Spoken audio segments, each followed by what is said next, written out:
আসসালামু আলাইকুম। আশা করি ভালো আছেন। আল্লাহর রহমতে আমিও ভালো আছি। ওই দেখেন আমার নিজের ক্ষেতর লাল শাক।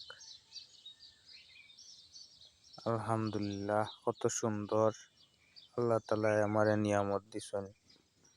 আল্লাহর দরবারও শুকরিয়া জানাই।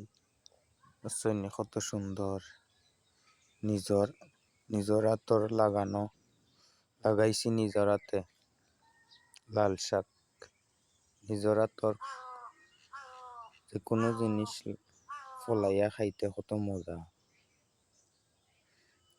ঠান্ডাও লাগি গেছে, গলাটাও বই গেছে, মাথা মারতাম পারতাম না আপনার লাই।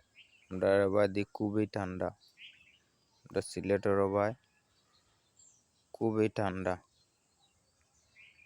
শুরু থেকে আমরা সিলেটের খুব ঠান্ডা পড়ছে। খার খার কোন জায়গা কিলাখান ঠান্ডা পড়ছে দয়া করে আমার কমেন্ট করে জানাইবা। কিন্তু আমরা প্রচুর ঠান্ডা, প্রচুর ঠান্ডা। আমরা সন্ধ্যার পরেই যে শুরু হয় ঠান্ডা।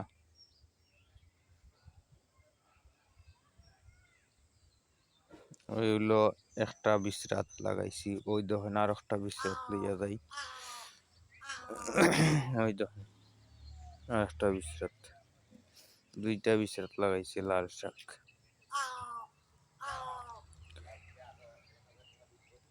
যে যেখানতে আমার ভিডিওটা দেখা দয়া করে ভিডিওটা শেয়ার করে দিবা, একটা কমেন্ট করবা, একটা ফলো দিবা, একটা লাইক করবা, আমার পাশে দাওবা সব সময়।